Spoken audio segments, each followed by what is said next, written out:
सबसे पहले दोस्तों आज इस क्लास में हम पढ़ने वाले हैं वो सारे क्वेश्चन जो कि पहले एग्जाम में पूछे गए हैं। ठीक है, ओके।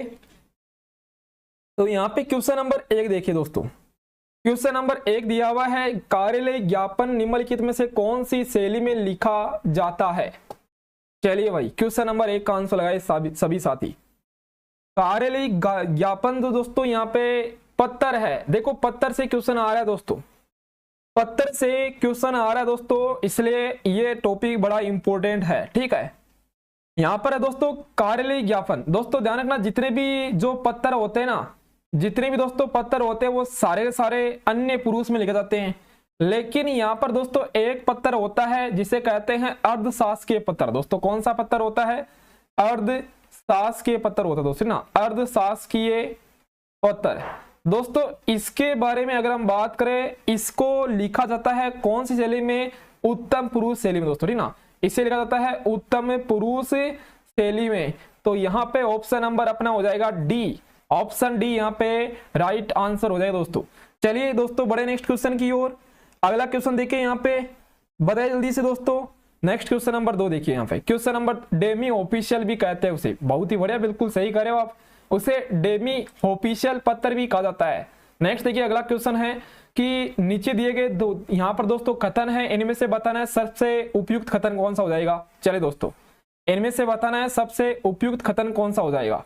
लिखा हुआ है सबसे पहले ऑप्शन नंबर ए देखना, पत्र में मैत्रीपूर्ण भावना निहित होती है। दोस्तों ये मैत्रीपूर्ण भावना केवल अर्धशासकीय पत्रों में होती है, क्योंकि ये जो अर्धशासकीय पत्र होते हैं ये दोस्तों कोई सरकारी कार्यालय है, उसमें एक मित्र अपने दूसरे मित्र को भेजेगा, मतलब एक जानकार व्यक्ति अपने दूसरे जानकार व्यक्ति को भेजेगा। ठीक है, एक दोस्तों व्यक्ति है वो अपने जानकार व्यक्ति को जो पत्र भेजता है दोस्तों वो होता है अर्धशासकीय पत्र।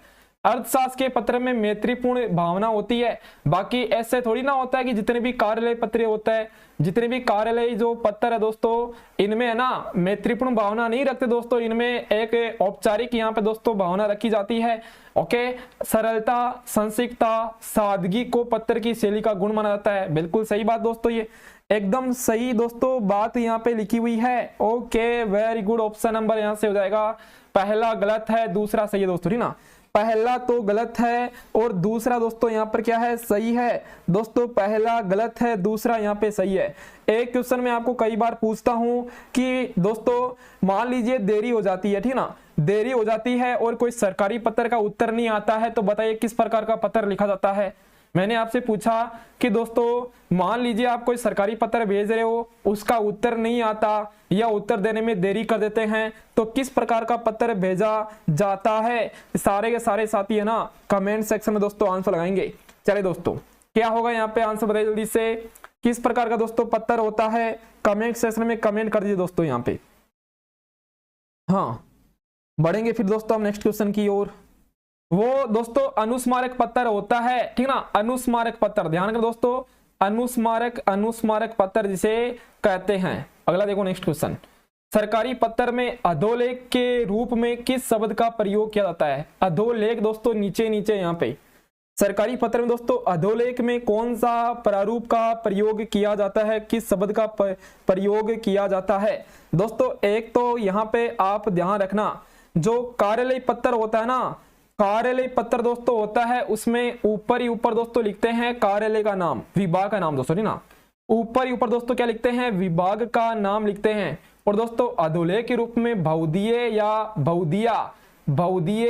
दोस्तों बहुदिया लिखते हैं। ओके, बहुदीय या दोस्तों बहुदिया लिखते हैं। अगर दोस्तों यहाँ पे बात करें लड़का है तो दोस्तों बहुदीय, लड़की है तो बहुदिया यहाँ पे लिखा जाएगा। दोस्तों बताइए जल्दी से, यहाँ तक किसी को दिक्कत? देखो पत्र से रिलेटेड दोस्तों जो कुछ क्वेश्चन इंपोर्टेंट है वो मैं यहाँ पे आपको बता रहा हूँ साथ साथ में। नेक्स्ट ही दोस्तों बढ़ेंगे अगला क्वेश्चन। आगे दोस्तों यहाँ पे क्वेश्चन है अपना कि पत्र लेखन कला की प्रमुख विशेषताएं दोस्तों बताइए कौन सी है? यहाँ पे पत्र लेखन कला की प्रमुख विशेषताएं कौन सी है? स्पष्टता, सरलता, क्लिष्टता, दुर्व, संक्षिप्तता। दोस्तों बताइए भाई जल्दी से, यहाँ पे पत्र लेखन जो होता है दोस्तों इसकी विशेषता भी एग्जाम में कई बार पूछी जाती दोस्तों, इसकी जो विशेषता है दोस्तों वो भी एग्जाम में कई बार पूछी गई है। तो सभी साथी बताएंगे दोस्तों। एक बात ध्यान रखना दोस्तों, संबोधन में क्या लिखते हैं पता है? संबोधन में दोस्तों लिखते हैं यहाँ पे महोदय, महोदय लिखते हैं या महोदया लिखते हैं, ठीक है दोस्तों, या महोदया लिखते हैं संबोधन में। तो ये भी आपको यहाँ पे ध्यान रखना है। ओके बिल्कुल दोस्तों। और पत्र के ऊपर दोस्तों, सबसे ऊपर दोस्तों बाई ओर प्रेषक का नाम लिखा जाता है दोस्तों। सबसे ऊपर दोस्तों क्या लिखते हैं इधर दोस्तों बाई ओर, ठीक ना, इधर देखो दोस्तों बाई ओर है ना, इधर यहाँ पे पत्र प्रेषक का नाम लिखा जाता है। ओके, अब यहाँ पर क्वेश्चन है सरलता होनी चाहिए, स्पष्टता होनी चाहिए और संक्षिप्तता होनी चाहिए। ए, सी, ए, बी और ई, ऑप्शन नंबर सी यहाँ पे राइट आंसर है। ऑप्शन नंबर है यहाँ से हो जाएगा अपना सी। वेरी गुड, बिल्कुल सही है। यहाँ पे सर सब इंस्पेक्टर रद्द होने वाली है, हाँ बिल्कुल ये रद्द होने वाली है, सही कह रहे हो, रद्द होनी ही है दोस्तों। इतने सारे देखो यहाँ पर उसमें दोस्तों फर्जीवाड़ा हुआ है, ठीक है। नेक्स्ट देखिए अगला क्वेश्चन है, निम्नलिखित में से कौन सी भाषा संविधान की 8वीं अनुसूची में शामिल नहीं है? कल भी दोस्तों मैं ऐसा क्वेश्चन बता रहा था आपको, याद है आपको कल वाली क्लास में दोस्तों? तो यहाँ पे क्वेश्चन है कौन सी भाषा है जो संविधान की 8वीं अनुसूची में शामिल नहीं है? तो दोस्तों 8वीं अनुसूची जो कि भाषाओं से संबंधित है, इसमें टोटल 22 भाषाओं का उल्लेख है दोस्तों। इसमें टोटल 22 भाषाओं को क्या है उल्लेख है। अब यहाँ पर दोस्तों संताली है, नेपाली है, सिंधी है, हाँ दोस्तों डोगरी भी है यहाँ पे, अंग्रेजी नहीं दोस्तों ना, अंग्रेजी नहीं है, मलयालम भी है दोस्तों। ओके, मलयालम भी यहाँ पे ध्यान रखना दोस्तों। नेक्स्ट देखिए बढ़ेंगे, असमिया भी है दोस्तों, ठीक ना, असमिया भी है। अगला क्वेश्चन देखिए यहाँ पे, बताइएगा भारतीय संविधान में राजभाषा शब्द का प्रयोग किस अर्थ में किया गया था? भारतीय संविधान में राजभाषा शब्द का प्रयोग, राजभाषा शब्द का जो प्रयोग है वो किस अर्थ में किया जाता है? तो किसी विशिष्ट राज्य में प्रयुक्त भाषा के रूप में, जन भाषा के रूप में, संपर्क भाषा के रूप में, सरकारी कामकाज के लिए प्रयुक्त भाषा के रूप में। हाँ दोस्तों यहाँ पर अपना आंसर हो जाएगा ऑप्शन नंबर डी, सरकारी कामकाज। सरकारी कामकाज के लिए जो भाषा होती है दोस्तों वो राजभाषा, अपने राजभाषा शब्द का दोस्तों प्रयोग उसमें किया जाता है। ऑप्शन नंबर डी आएगा यहाँ से, ठीक है, ऑप्शन डी यहाँ पे राइट आंसर हो जाएगा। अगला क्वेश्चन दोस्तों यहाँ पे बताना है, निम्नलिखित में से किस नियम के अंतर्गत, किस अधिनियम के अंतर्गत हिंदी के परगामी प्रयोग को प्रभावी ढंग से लागू करने के उद्देश्य से पूरे भारत को 3 क्षेत्रों में बांटा गया है? बताइए भाई जल्दी से। हाँ देख लो दोस्तों ऐसे क्वेश्चन आ रहे हैं, और ये पढ़ने का दोस्तों मतलब क्या होगा कि अभी एक क्लास और लेकर आऊंगा मैं आपके लिए, ठीक ना, अभी एक क्लास और लेकर आऊंगा, उसमें दोस्तों इन क्वेश्चनों से रिलेटेड क्वेश्चन हम और पढ़ेंगे, ताकि अगर आप ये वाली क्लास और वो क्लास देख लोगे तो सीईटी में दोस्तों हिंदी में आप लगभग क्वेश्चन कर दोगे, ठीक है। तो यहाँ पर अपना आंसर क्या होगा ये बताना आपको। चलिए भाई 1963 अधिनियम दोस्तों, ये राजभाषा अधिनियम 1963, राजभाषा अधिनियम 1963 आएगा, option number B, option B यहाँ पे राइट आंसर दोस्तों। ये क्वेश्चन अभी सीईटी में आया था दोस्तों, ठीक ना, ये सारे क्वेश्चन है ना सीईटी 2024 में आए हुए हैं। नेक्स्ट देखिए दोस्तों अगला क्वेश्चन है, संविधान के किस अनुच्छेद से हिंदी भाषा के विकास और प्रचार प्रसार के लिए आवश्यक निर्देश प्राप्त होता है? देखो दोस्तों ये जो यहाँ पे जितने भी क्वेश्चन है आपको पढ़ना है। कल आपको आपके लिए दोस्तों जो साइंस की क्लास है वो हुई थी, सभी ने देखी थी कल वाली क्लास, साइंस की जो क्लास हुई थी सभी साथियों ने ली होगी यहाँ पे। अगला क्वेश्चन है हिंदी भाषा के लिए दोस्तों आर्टिकल 200, आर्टिकल दोस्तों कौन सा है? अनुच्छेद दोस्तों हिंदी भाषा के विकास और प्रचार प्रसार के लिए, हिंदी भाषा के विकास और प्रचार प्रसार के लिए दोस्तों जो अनुच्छेद है वो कौन सा है? तो दोस्तों यहाँ पे है ना गलती मत कर देना, देखो जो आर्टिकल है दोस्तों वो 343 से 351 तक है, ऑप्शन नंबर डी आ जाएगा आंसर यहाँ पे, अनुच्छेद 351, आर्टिकल 351 यहाँ पे राइट आंसर हो जाएगा। नेक्स्ट ये दोस्तों अगला क्वेश्चन था, सवर संधि के कितने भेद होते हैं? एक आसान क्वेश्चन यहाँ पे, बहुत आसान क्वेश्चन है, सवर संधि के टोटल कितने भेद होते हैं दोस्तों? तो यहाँ पे बताना है आंसर क्या हो जाएगा दोस्तों। देखो सवर संधि के टोटल 5 भेद होते हैं, ठीक है ना, यण संधि, आयादी संधि, दीर्घ संधि, यहाँ पे गुण संधि, वर्धी संधि, कुल दोस्तों 5 प्रकार की होती है, option number C right answer है। अगला देखो नेक्स्ट क्वेश्चन था, जब एक ही स्वर के ह्रस्व या दीर्घ रूप साथ साथ आते हैं, साथ साथ आते हैं, तो दोनों स्वरों के स्थान पर कौन सा स्वर आ जाता है? दोस्तों बताइए आंसर क्या आएगा आपका यहाँ पे। जब एक ही स्वर के यहाँ पे ह्रस्व या दीर्घ रूप साथ साथ दोस्तों आए तो वहां पर जो संधि होती है वो दीर्घ संधि होती है, वहां पर जो संधि होती है वो दीर्घ संधि होती है। ऑप्शन नंबर सी यहाँ पे राइट है। अगला क्वेश्चन है, इनमें से कौन सा व्यंजन संधि का एग्जाम्पल है? इनमें से कौन से व्यंजन संधि की क्या दोस्तों उदाहरण है? सबसे पहले लिखा हुआ है उल्लास। हाँ दोस्तों बिल्कुल सही है, उत धन लास, उत धन लास, ये व्यंजन संधि है यहाँ पे। अन्वय दोस्तों दिख रहा होगा आपको, या दोस्तों ध्यान रखना, पहचान करने का तरीका क्या है, अगर यह या वैसे पहले आधा अक्षर आ जाए, ठीक है दोस्तों, आधा अगर अक्षर आ जाए तो वहां पर कौन सी संधि होती है? यण संधि होती है। तो यहाँ पर दोस्तों व्यंजन संधि नहीं होगी, अनुधन वे होता है। अहम धन कार दोस्तों, ठीक ना, इसमें क्या होगा? अहम धन कार दोस्तों व्यंजन संधि है। अरे दोस्तों इसमें देखो, इसमें तो यहाँ पे विसर्ग संधि हो जाएगी, नी विसर्ग धन फल, यहाँ पर विसर्ग संधि है। उत धन हार दोस्तों, उत धन हार, यहाँ पर उद्धार दोस्तों, ठीक है। मतलब ऑप्शन नंबर ए, सी और ई आएगा। Option number C right answer यहाँ से। अगला क्वेश्चन है, पित्रादेश शब्द का सही संधि विच्छेद क्या होगा? अरे दोस्तों कई बार हमने पढ़ा है पित्रादेश के बारे में। हाँ चले लगाए भाई जल्दी से आंसर। पित्रादेश शब्द का जो संधि विच्छेद है दोस्तों, पितृधन आदेश, पितृधन आदेश, option number D, option D यहाँ पे राइट आंसर हो जाएगा, ठीक ना। पितृधन आदेश दोस्तों पितरादेश, ऑप्शन डी होगा। चलिए दोस्तों ये बताइए इसमें कौन सी संधि है? इसमें कौन सी संधि है आपको कमेंट करके बताना है। ओके, जितने भी साथी क्लास में जुड़ गए लाइक शेयर कर देना। नेक्स्ट देखिए दोस्तों, बढ़ते हैं अगला क्वेश्चन। ये दोस्तों बताइए, हाँ बिल्कुल यण संधि है दोस्तों। कौन संधि है? यण संधि है। आप बोलोगे सर यहाँ पर भी, हाँ दोस्तों यण संधि पितरादेश, मातृदेश दोस्तों, ठीक है, इनमें भी आती है। विसर्ग संधि का एग्जाम्पल कौन सा नहीं है? नीरस, निश्चय, दुष्कर, उन्नति। दोस्तों विसर्ग संधि कौन सी किसमें नहीं है? देखो नीरस की दोस्तों बात करें, नीरस में क्या आता है? नी दोस्तों, नीरस में क्या आता है? नी धन रस, ओके, नी धन रस। निश्चय में दोस्तों नी धन चय दोस्तों, इस प्रकार से लिख लेना, ठीक ना, इस प्रकार से नी विसर्ग धन चय दोस्तों, इसमें नी धन दोस्तों रस, ठीक ना, नी धन रस। दोस्तों बात करें यहाँ पे दुष्कर दोस्तों, दू विसर्ग धन कर, और दोस्तों यहाँ पे उन्नति में बात करें उत धन नति। अरे यहाँ पे ऑप्शन नंबर डी आएगा, इसमें व्यंजन संधि लगी दोस्तों, ठीक ना, इसमें क्या लगी हुई है? व्यंजन संधि लगी हुई है। अगला देखो दोस्तों, नेक्स्ट क्वेश्चन आगे बढ़ेंगे। संस्कार में कौन सा उपसर्ग लगा हुआ है? बताइए दोस्तों जल्दी से, संस्कार में कौन सा उपसर्ग लगा हुआ है? संस्कार दोस्तों सम धन कार, सम धन कार, ऑप्शन डी आएगा यहाँ से, ऑप्शन नंबर डी दोस्तों व्यंजन संधि है यहाँ पे।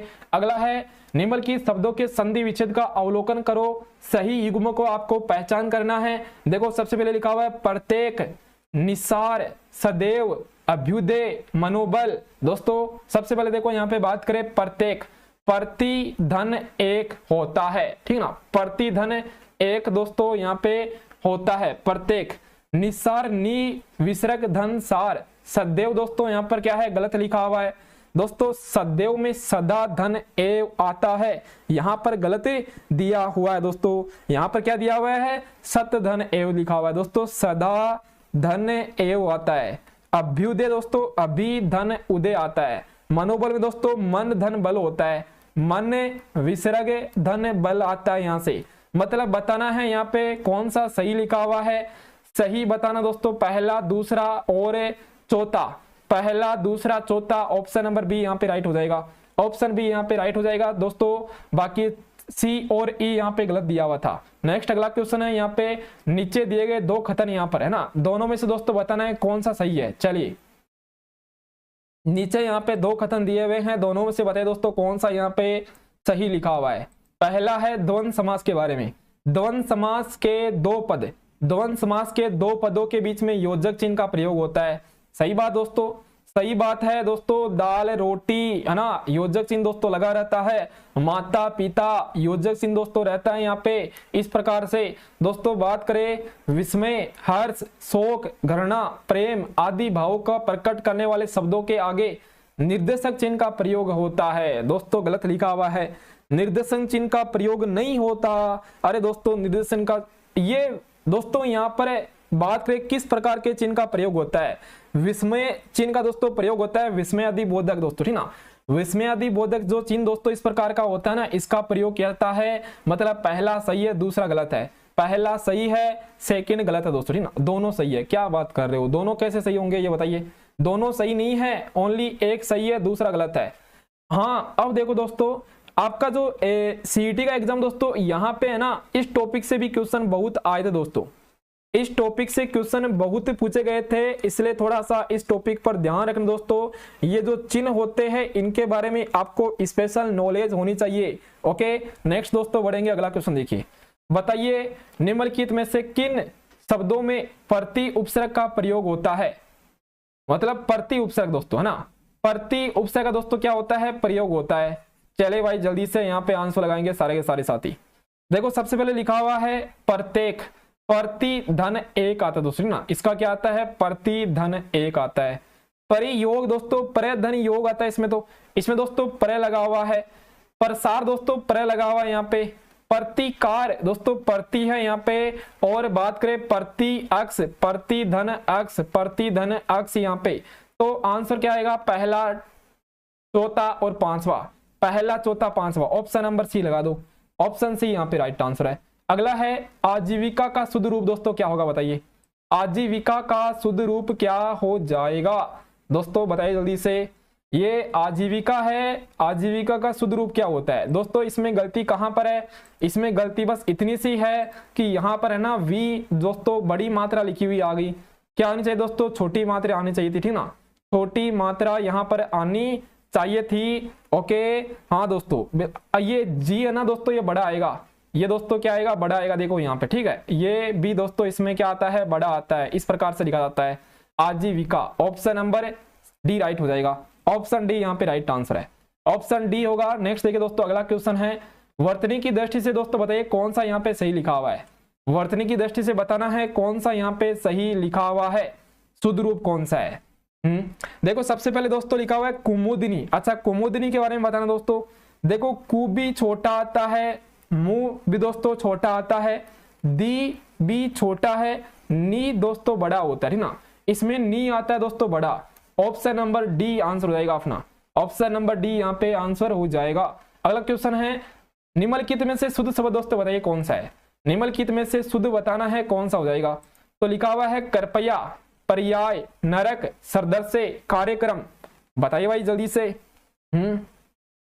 दोस्तों शुद्ध बताना है, शुद्ध कौन सा लिखा हुआ है, कृपया सही है दोस्तों, अरे कृपया तो सही लिखा हुआ कि यहाँ पे, बिल्कुल कहोगे सर एकदम सही है यहाँ पे। हाँ दोस्तों पर्याय गलत लिखा हुआ, ठीक ना, पर्याय दोस्तों इस प्रकार से लिखते हैं, पर्याय इस प्रकार से लिखते हैं।